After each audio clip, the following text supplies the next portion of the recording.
Hi, my name is Anaya Dixon, and I'm responding to the part two of the application exam, Unit 2, for performance of literature.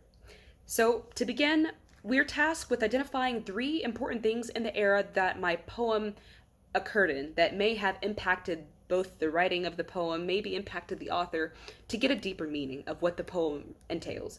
So, the poem I have chosen was by Lucille Clifton, titled excuse me. It's titled Won't You Celebrate With Me? This poem by Lucille Clifton is very powerful. It talks very candidly about the speaker's experiences trying to identify her role in the world and establish her sense of self, especially in a system that is both systemically against her people but also against her image of self as both a woman, African American, middle age, a worker, part of a functioning society during a time when America was unstable, largely.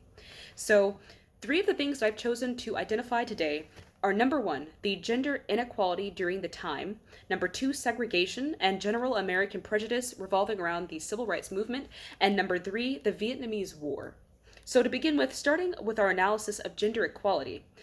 When we look at lines 3 through 5 of the poem, she states that she had no model, born in Babylon, both non white and woman.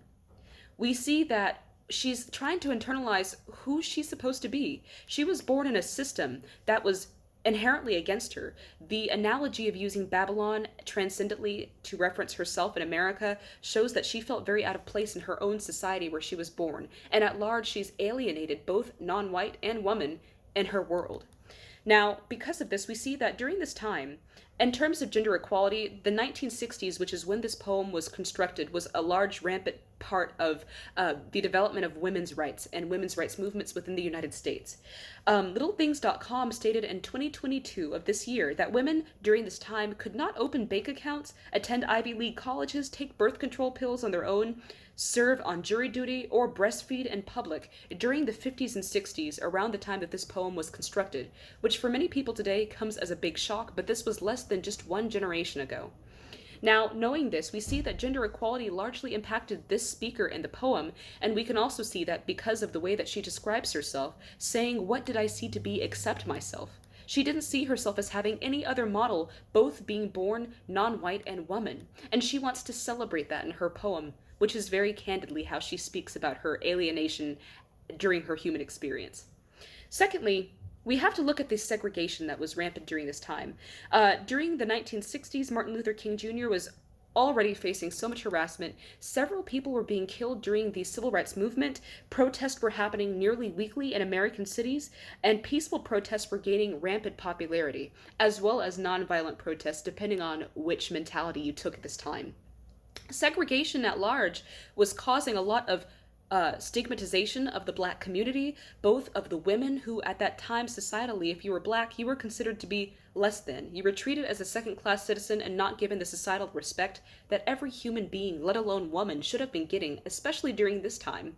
And additionally, if we look into the current situation politically that was happening, the Vietnamese War was taking lots of African American men from the family structure, leaving a lot of African American women to have to step up and take the plate of homemaker and the role models for children. So this was a very hard time for them, yet they were not receiving the due respect from their society and from their peers. And thirdly, let's look at the Vietnamese War. That happened from November 1st of 1955 to April 30th of 1975. About 40% of all draftees were black men, and this was seen as a social destabilizer of the black community and the family structure. And lastly, we see that a lot of African American people during this time felt as if the Vietnamese War was a white man's war because they didn't want to ever be drafted, and this was not something that they themselves felt connected to. So with all of these different aspects combining into the time period that Lucille Clifton lived in, we can see that the speaker largely impacted all of these different figures and aspects into her life and sense of self. Thank you so much for listening.